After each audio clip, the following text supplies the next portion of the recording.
Friends, welcome to MKG kitchen. நாம் இன்றைக்கி பார்க்க போகிறது முட்டையை வச்சு சூப்பரான எக் கிரேவி தாங்க பார்க்க போகிறோம். இந்த கிரேவி வந்துட்டு சாதம் கூட சாப்பிடலாம், இட்லி, தோசை, சப்பாத்திக்கு எல்லாத்துக்குமே மேட்ச் ஆகும். இந்த மாதிரி ஒரு நேரம் செஞ்சாலே 3 நேரத்துக்கு வச்சுக்கலாம். வாங்க இந்த எக் கிரேவி எப்படி செய்யலான்றதை பார்க்கலாம். அதுக்கு முட்டையை ஃபஸ்ட்டு நல்லா வேக வச்சு எடுத்துக்கலாம். முட்டையை வந்து இந்த மாதிரி நீங்கள் எந்த ஷேப்பில் வேணாலும் கட் பண்ணிக்கலாம். இந்த மாதிரி கட் பண்ணி எடுத்து வச்சுக்கோங்க. இப்போ இதுக்கு ஒரு மசாலா அரைக்கலாம். ஒரு மிக்ஸி ஜாரில் ஒரு பட்டை, ஒரு 2 கிராம்பு, 1/4 ஸ்பூன் அளவுக்கு சோம்பு, 1/4 ஸ்பூன் சீரகம், 1/2 ஸ்பூன் மிளகு, ஒரு துண்டு இஞ்சி, ஒரு 4-5 பூண்டு, இது எல்லாத்தையும் நல்லா இது கூடவே ஒரு ஸ்பூன் அளவுக்கு பொட்டுக்கடலை,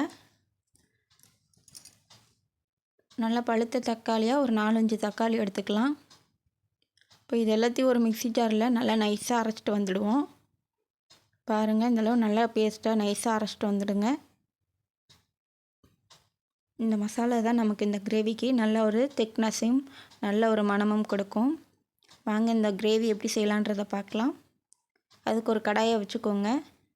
கடாய் சூடானதுக்கப்புறமா எண்ணெய் விட்டுக்கலாம். எண்ணெய் சூடாகிடுச்சு. இப்போ இதில் 1/4 ஸ்பூன் அளவுக்கு சோம்பு போட்டுக்கோங்க.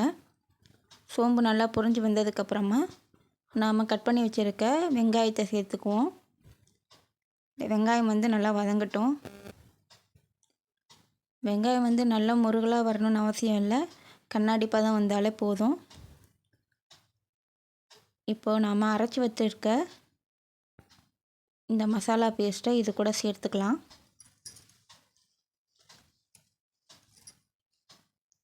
பாருங்கள், இப்போ இதை சேர்த்துட்டு நல்லா கலந்து விட்டுக்குங்க. இப்போ இது கூட கொஞ்சம் உப்பு சேர்த்துக்குவோம். நாம் சேர்த்துருக்க பொருள் எல்லாமே பச்சையாக சேர்த்துருக்கனால இந்த மசாலா வந்து எண்ணெயிலே நல்லா வதங்கட்டும். நல்ல எண்ணெயில் வதங்கினதுக்கப்புறமா இதுக்கு தேவையான மசாலாவை சேர்த்துக்குவோம். 1/4 ஸ்பூன் அளவுக்கு மஞ்சள் தூள், 1 ஸ்பூன் அளவுக்கு மிளகாய் தூள். நான் வந்து குழம்புத்தூள் இருக்குது, அதனால் குழம்புத்தூள் சேர்த்துருக்கேன். நீங்கள் அந்த மாதிரி இல்லைன்னா மல்லித்தூள் சேர்த்துக்கோங்க. இப்போ இந்த மசாலாலாம் சேர்த்துட்டு நல்ல எண்ணெயிலே நல்லா ஒரு 2 நிமிஷத்துக்கு வதக்கி விடுங்க. பாருங்கள், நல்லா தொக்கு மாதிரி கிரேவி வந்துட்டுருக்கு. இப்போது நல்ல எண்ணெய் பிரிஞ்சு வந்துட்டுருக்கு. இப்போ இதுக்கு நம்ம தேவையான அளவு தண்ணி சேர்த்துக்குவோம். எந்த அளவுக்கு நமக்கு வேணுமோ அந்த அளவு தண்ணி சேர்த்துக்கோங்க. தண்ணி சேர்த்துட்டு நல்லா மூடி போட்டு கொதிக்க விடுங்க. நல்லா வந்து கொதிக்கட்டும். இந்த மசாலாவோட பச்சை வாசனை, நம்ம அரைச்சோட மசாலாவோட பச்சை வாசனை எல்லாம் சேர்ந்து போகிற அளவுக்கு நல்லா வந்து இது கொதி வரட்டும். இந்த டைமில் நம்ம இதுக்கு உப்பு காரம் செக் பண்ணிக்கிட்டு இதில் சேர்த்துக்கலாம். நல்லா இதை கொதிக்கட்டும். பாருங்கள், நல்லா நம்ம ஊற்றின தண்ணி ஓரளவு வற்றி நல்லா வந்து சுண்டி வந்திருக்கு. நல்லா எண்ணெய் பிரிஞ்சு வந்துட்டுருக்கு. இந்த டைமில் லோ ஃப்ளேமில் வச்சுக்கோங்க. இப்போ நாம் கட் பண்ணி வச்சுருக்க முட்டைகளை இதில் சேர்த்துக்குவோம். பாருங்கள், முட்டையை சேர்க்கும்போது ஒன்றோட ஒன்று ஒட்டாமல் தனித்தனியாகவே தள்ளி சேர்த்துக்குவோம். அப்போ தான் நமக்கு இந்த முட்டை வந்து கரைஞ்சிடாமல் அப்படியே முழுசாகவே இருக்கும். அதே போல் நம்ம முட்டையை சேர்த்ததுக்கப்புறம் கரண்டி போட்டு நல்லா கலக்கக்கூடாது. இந்த அளவுக்கு மூழ்கிற அளவு இருந்தால் மட்டும் போதும். இப்போ முட்டையை சேர்த்ததுக்கப்புறமும் நாம் லைட்டாக ஒரு நிமிஷம் மட்டும் மூடி போட்டு வச்சுட்டு எடுத்துடலாம். பாருங்கள், எந்தளவுக்கு நல்லா வந்துட்டு நல்லா வந்து முட்டையும் இந்த மசாலாவை கூட சேர்ந்து நல்லா ஊறி வரும். நல்லா வந்து இந்த கிரேவி வந்து ரெடி ஆகிடுச்சு நமக்கு. இப்போது ஸ்டவ் ஆஃப் பண்ணிவிட்டு நம்ம இதில் கொத்தமல்லி தழைகளை தூவி இறக்கிக்கலாம்.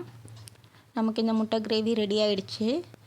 பாருங்கள், நல்லா இதை வந்து கிரேவி ஆறுனதுக்கப்புறம் நமக்கு இன்னும் கூட திக்னஸ் கிடைக்கும்.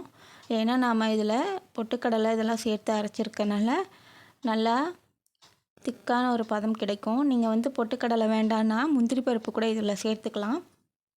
பாருங்கள் எந்த அளவுக்கு நல்லா வந்திருக்குன்னு. முட்டை நாம் கட் பண்ணி போட்டதும் கரையக்கூடாது, அப்படியே இருக்கணும். நல்லா கரண்டியை போட்டு நல்லா கிண்டாமல் லைட்டாக எடுங்க. சூப்பரான ஒரு எக் கிரேவி நமக்கு ரெடி ஆயிடுச்சு.